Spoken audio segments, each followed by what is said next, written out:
오늘 우리에게 주신 하나님 말씀은 빌립보서 1장 12절로 21절까지의 말씀입니다.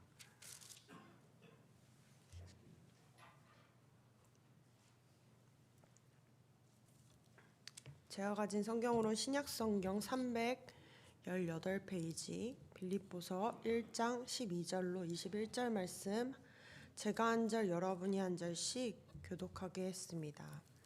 형제들아, 내가 당한 일이 도리어 복음 전파의 진전이 된 줄을 너희가 알기를 원하노라.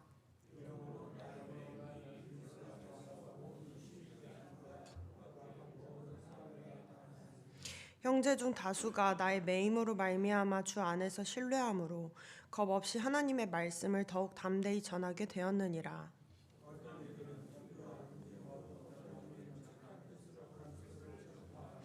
이들은 내가 복음을 변증하기 위하여 세우심을 받은 줄 알고 사랑으로 하나.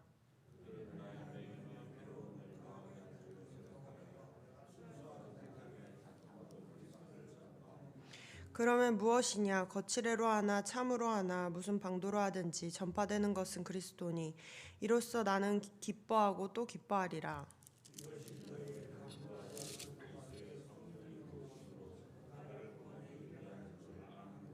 나의 간절한 기대와 소망을 따라 아무 일에든지 부끄러워하지 아니하고 지금도 전과 같이 온전히 담대하여 살든지 죽든지 내 몸에서 그리스도가 존귀하게 되게 하려 하나니.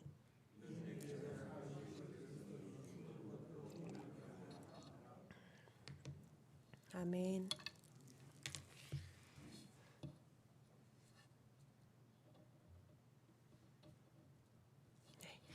이 추운 날씨에도 불구하고 성전을 사모하여 예배하러 나온 모든 성도님들을 주님의 이름으로 축복합니다. 사람은 인생에서 많은 감정을 느끼며 살아갑니다. 칠정이라고 불리는 기쁨, 노여움, 슬픔, 즐거움, 사랑, 미움, 욕심, 이런 감정들은 사람의 인생의 목적이 무엇이냐에 따라 다르게 느끼곤 합니다. 고난에 직면하더라도 그 고난이 자신의 인생에서 필요한 일로 여겨진다면 고난의 여정을 노여움 가운데 보내기보다는 즐거움으로 이겨낼 수 있을 것입니다. 그러나 또한 좋은 일도 마찬가지죠. 남들이 보기에 아무리 좋은 일이라고 할지라도 본인 스스로가 더 좋은 상황에 놓인 사람과 비교하게 된다면 기쁨보다는 질투와 미움이 그 인생을 사로잡을 것입니다. 오늘 본문의 바울의 상황이 그랬습니다. 바울은 로마 감옥에 갇혀 있었습니다. 어떤 사람이 보든 바울의 상황은 좋지 않은 상황이었죠. 그런데 감옥 속에서 쓴 바울의 편지인 오늘 본문 빌립보서를 읽어보면 바울은 매우 기뻐하고 기대와 소망 가운데 살아가고 있음을 우리는 알 수 있습니다. 바울은 자신이 죽더라도 자신의 죽음은 유익한 것이라고 말하고 있죠. 대체 바울이 이 어려움을 어떻게 여기고 있길래, 그의 인생의 목적이 대체 무엇이었기에 고난을 유익이라고 말할 수 있는 것일까요? 함께 본문을 통해 살펴보도록 하겠습니다. 본문 12절로 14절 말씀 함께 읽겠습니다. 형제들아, 내가 당한 일이 도리어 복음 전파의 진전이 된 줄을 너희가 알기를 원하노라. 이러므로 나의 매임이 그리스도 안에서 모든 시위대 안과 그 밖의 모든 사람에게 나타났으니 주 안에서 신뢰함으로 겁 없이 하나님의 말씀을 더욱 담대히 전하게 되었느니라. 아멘.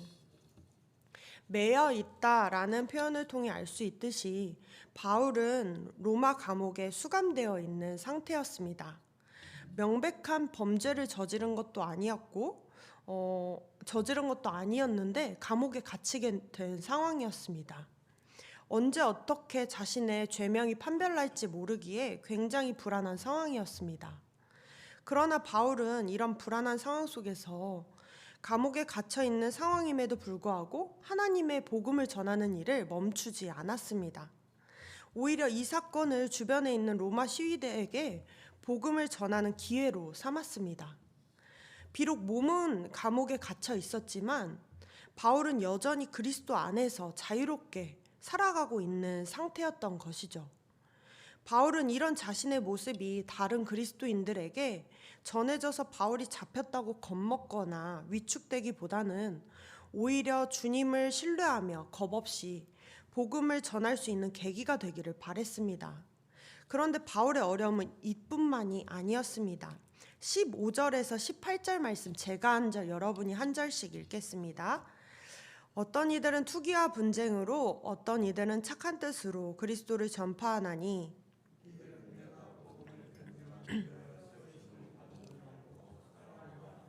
그들은 나의 매임에 괴로움을 더하게 할 줄로 생각하여 순수하지 못하게 다툼으로 그리스도를 전파하느니라.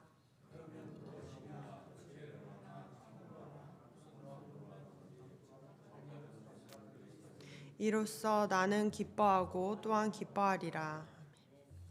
바울이 옥고를 치르는 동안 바울의 자리를 대신하고 싶어하는 사람이 등장했습니다. 불순한 의도를 가진 사람들이 등장했던 것이죠. 그 사람들은 바울의 영적 리더십을 그 자리를 탐하여 열심히 복음을 전했습니다. 불순한 의도로 사역을 감당하다 보니 투기와 분쟁도 생길 수밖에 없었죠. 생각해 보십시오. 내가 지금 옥고를 치르고 있는 상황입니다. 근데 누군가 내가 없었기를 바라듯이 나의 자리를 열심히 탐하고 있다고 생각해 보십시오. 그 상황이 과연 기쁨으로 여겨질까요?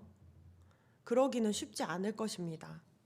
나의 안부를 묻고 걱정해 주기보다 나의 자리를 탐한다니 이제까지 그곳에서 보낸 자신의 노력과 자신의 시간들이 무의미하게 느껴지는 게 일반적인 반응일 것입니다.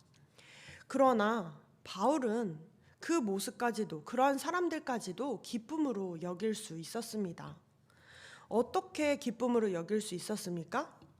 그들이 비록 순수하지 않은 의도로 그리스도를 전파하든지 거칠애로 예수 그리스도를 전한다 할지라도 어쨌든 그를 통해서 전해지는 것은 그리스도시니 그것만으로도 충분히 기뻐할 일이라고 여겼습니다. 인생을 살아가다 보면 신념과 자존심, 체면 등과 같은 것이 참 중요하게 여겨질 때가 있습니다. 그런데 그런 작은 것에 집착하다 보면 우리는 하나님이 이루어 가시는 큰 일을 놓칠 때가 있습니다. 우리는 하나님이 이루어 가시는 큰 일을 바라보아야 합니다. 교회는 사람들이 모이는 장소고 사람들이 모이다 보면 많은 사건과 사고 그리고 상처들이 난무하게 됩니다.